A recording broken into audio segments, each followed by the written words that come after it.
Hey guys, welcome back to the Enneagram series. And at Making Mindfulness Fun today, we're talking about the Enneagram 7, which is the enthusiast. We like to think of the Enneagram 7 as the golden retriever puppy human being. And a lot of that is because they just live for fun. They live for joy and enthusiasm. And with that comes a little bit of a fear of negative emotions. And that's what we're mainly going to be talking about with mindfulness today, in mindfulness for the Enneagram 7.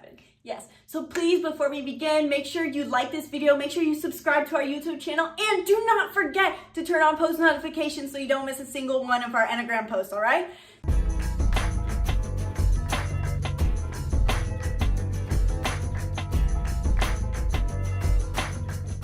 So what is the type 7? The type 7, like Gary said, she summed up the best part of it. I wish I got to say it, but that's okay. They're called the enthusiasts. They're the golden retriever puppies. Your core desire as a type 7, I honestly think, I want to say first, type 7s are the easiest to recognize because they are the most enthusiastic, happy people you will see. These people are full of energy. They love socializing. They're the quickest to make the party even more fun, and they're just generally nice people to be around, or energetic people to be around. They're definitely the people you want to go on a vacation with if you like to have fun. But as a type 7, your core desire is to feel positive emotions and have joy, but then that means your core fear is negativity. And so this is a big one for my younger brother, who's a type 7, we'll get into more, that we have to help him with his mindfulness practice, embracing negativity, embracing silence, and embracing just pausing and just being present. I think the 7s, if you're a 7, you might not see yourself as a 7. Mm-hmm. And the key part to seeing yourself as a 7 is think about when you're reprimanded as a kid or as an adult. If that causes a lot of constriction inside and that makes you feel really uncomfortable with the fact that you did wrong or you messed up, good indicator you're a 7. I think of my brother, he doesn't see himself as a 7. He thinks he's a 2 because he does have a big heart and he gives a lot. But that's not to say 7s don't give a lot. They totally give a lot, but it's really, of all the types, I would say you really don't want to mistype on any, but I think you do not want to mistype on a 7 the most, because 7s have a very unique gift for the world, but you also have a tendency to swing in emotions and reactions to the world.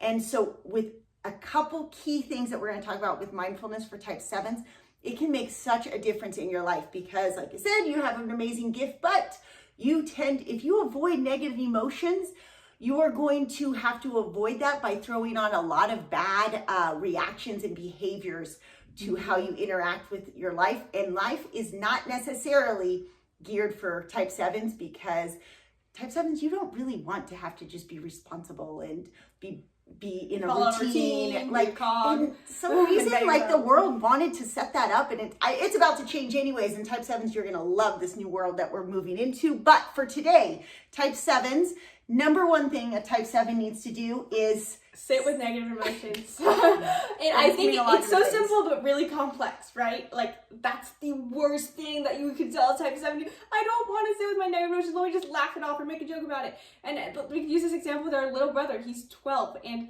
when he feels a negative emotion, the hardest thing we say, just go sit with him. He usually doesn't do it. We need to make him do it more. Go sit alone in silence. And so what the transition for 7s to actually get themselves to do that, because that's going to be hard for 7s to just go, I'm feeling negative emotions, I'm going to go sit with it. No, you need to practice a consistent meditation routine. And of course, I think meditation is great for all Enneagrams, but especially for 7s. Meditate on your emotions before you get to that point, and build an awareness of the fact that, yeah, I do I am afraid of negative emotions. I don't like negative emotions. I try to avoid that. And I did want to touch on what you said of how the world is going to be supported for type 7s very soon. And currently, type 7s have trouble with if you're living in a city where you have to have a routine and follow the system. I think a big one for 7s is that 5s and 7s are really supportive of each other, don't you think? Yeah, because they're their growth numbers. Mm-hmm. A 5 is a 7 can pull a 5 out of their being stuck and stuck in their head and not taking action. Type 7s will be all action, and then a 5 can help pull them back into, okay, we got to follow the system. We can't make too big build-up jumps. Yeah. 5s tend to give them information too, whereas like a type 1, is a little bit too, like type 7s don't want to be so perfectionist, while type 1s and type 5s have a lot of similarities. A type 5 will just keep you on track, whereas a type 1 might constrict you a little bit too much. And so recognizing which number you have in your life and how you can adjust based on that is really important. Type 7s, if sitting in silence is such a big step, because you know you're going to be type 7s and 2s, like I mentioned, I think they're very similar in a lot of their behaviors. And you might be tend to throw loud music or just music in general on your negative emotions so you can avoid them, or throw some other type of distraction, whether it's like alcohol or drugs, hopefully not, but whatever it is that you're throwing on it.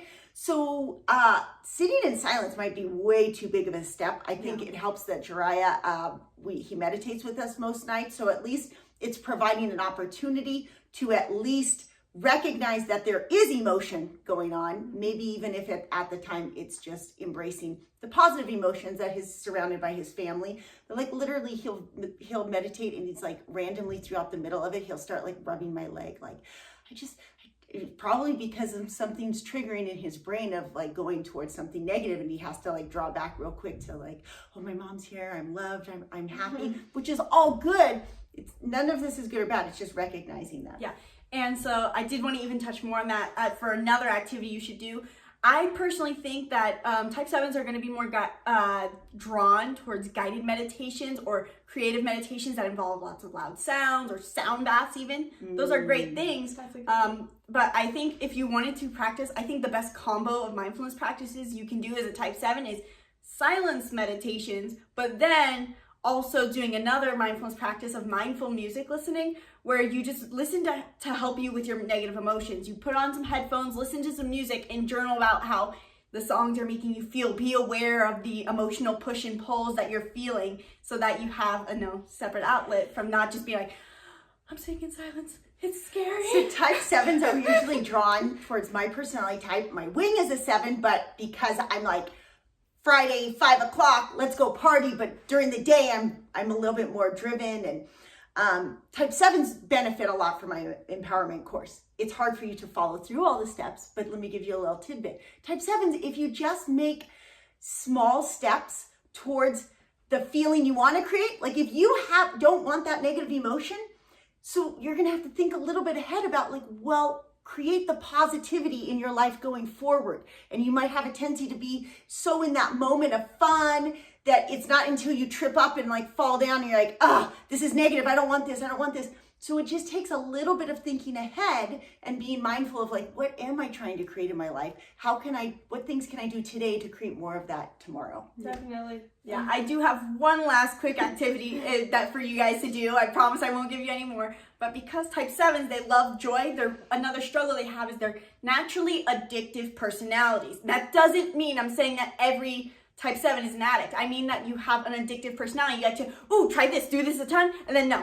And then new thing, try this a ton, and then no. So practice having a healthy habit that you do every day, every week, so that you can cultivate healthier living. I can't wait till we do the wings with 7, but this will be too long for the wings. Definitely. So if you're a type 7 and this sounds like so you're like, wow, this is really helpful, make sure you let us know in the comments, share it with the 7 that you know, and we'll see you guys next time. And then go meditate and make a healthy salad.